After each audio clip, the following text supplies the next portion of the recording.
کہا کہ یہ تو کوفہ ہے، سچوں کی اولاد تھی۔ اس نے کہا کہ تم کون ہو؟ تو انہوں نے بچوں نے جواب دیا کہ ہم مسلم بن عقیل کے دونوں بچے ہیں، ہمارے والد کا سایہ ہمارے سر سے اتر چکا ہے۔ وہ یزید کا سپاہی تھا، عبید اللہ ابن زیاد کا سپاہی تھا۔ اس نے دیکھا کہ بچے گرفتار ہاتھ میں آ گئے ہیں، دونوں بھائیوں کو گرفتار کیا، سپاہی تھا پکڑ لیا، پکڑ لینے کے بعد عبید اللہ ابن زیاد کے پاس لے گئے اور جا کر کے کہا مسلم بن عقیل کے بچوں کو لے کر کے آیا ہوں۔ عبید اللہ نے کہا اس کو قید خانے میں ڈال دو۔ یہ سچوں کی اولاد کا کام ہے کہ قید خانہ اسی کے لیے ہے۔ کسی کے لیے پھانسی کا فندہ ہوتا ہے، کسی کے لیے قید خانہ ہوتا ہے۔ جو سچے ہوتے ہیں اس کے لیے یہ سب تکلیفیں ہیں، جو جھوٹے ہیں ان کے لیے یہ تکلیفیں نہیں ہیں۔ تو رحمت کونین جناب احمد مجتبی محمد مصطفیٰ کے باغ کے دونوں ننھے پھول جو تھے ان کو قید خانے کے اندر ڈال دیا۔ پورا دن قید خانے میں رہے۔ مشیت خداوندی دیکھو، قید خانے کا جو داروغہ تھا مشکور نام کا آدمی، وہ محب اہل بیت تھا۔ اس نے پورا دن آپ کی ان بچوں کی خدمت کی، رات کے وقت ان کو سمجھایا، بچوں سنو، میں داروغہ ہوں قید خانے کا، مگر تمہاری محبت میرے دل میں ہے۔ میں رسول کائنات صلی اللہ علیہ وسلم کے خاندان سے محبت رکھتا ہوں۔ عبید اللہ نے تمہیں ظلمن قید خانے میں ڈال رکھا ہے، اب تمہاری زندگی کا سوال ہے۔ میرا مشورہ یہ ہے کہ آج رات میں تمہیں رات کے کسی بھی حصے میں قید خانے سے نکال کر کے قادسیہ پہنچا دوں گا۔ وہاں میرا ایک بھائی رہتا ہے، اس کو میری کچھ نشانی تم دو گے، تو وہ نشانی وہ پانے کے بعد تم جو کہو گے وہ کام کروا دے گا۔ تو مشکور نے رات کے وقت دونوں بھائیوں کو بلایا، بلانے کے بعد کہا کہ لو میری یہ انگوٹھی ہے، یہ انگوٹھی لے جاؤ، اور میرا بھائی جو قادسیہ میں ہے وہاں کا عامل ہے اس کو یہ انگوٹھی دینا اور کہنا کہ ہمیں شہر مدینہ پہنچا دیا جائے۔ مشکور دونوں کو لے کر کے کوفے سے باہر آیا اور قادسیہ کے راستے پر ان کو روانہ کر دیا۔ قادسیہ سیدھا پڑتا ہے کوفہ سے، میں نے بھی دیکھا ہے کہ کوفہ سے قادسیہ کتنا نزدیک اور کتنا سیدھا راستہ ہے۔ دونوں بھائیوں کو روانہ کر دیا، نشانی اپنی عطا فرما دی، اور روانہ کرنے کے بعد خدا کی بارگاہ میں دعا کی، اے اللہ ان دونوں کی حفاظت فرما اور مجھے محبت اہل بیت کا صلہ عطا فرما۔ مشکور نے جب ان دونوں کو روانہ کیا، دونوں بچے چلتے رہے، پوری رات چلتے رہے۔ آدمی کتنا بھی دور بھاگے مگر جو تقدیر میں لکھا ہوتا ہے وہ ہو کر کے رہتا ہے۔ نوشتہ تقدیر جب کوئی کام لکھ دیتا ہے تو بندے کی اپنی نہیں چلتی ہے۔ اسی لیے شاعر کہتے ہیں کہ بندہ لاکھ چاہے تو برا تو کیا ہوتا ہے، وہی ہوتا ہے جو منظور خدا ہوتا ہے۔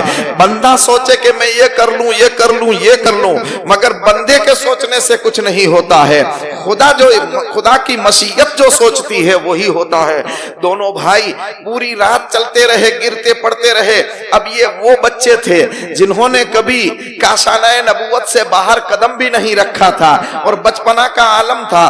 پوری رات قادسیہ کے راستے پر چلتے رہے۔ کس انداز سے چلے ہوں گے وہ ہم خالص بات میں تو بیان کر سکتے ہیں، مگر رات کے اندھیرے میں کوئی بچہ کس طرح سے چلتا ہے؟ ارے جوان بھی کوئی رسی کو رات کو دیکھتا ہے اندھیرے میں تو وہ ڈر جاتا ہے کہ کہیں سانپ نہ ہو۔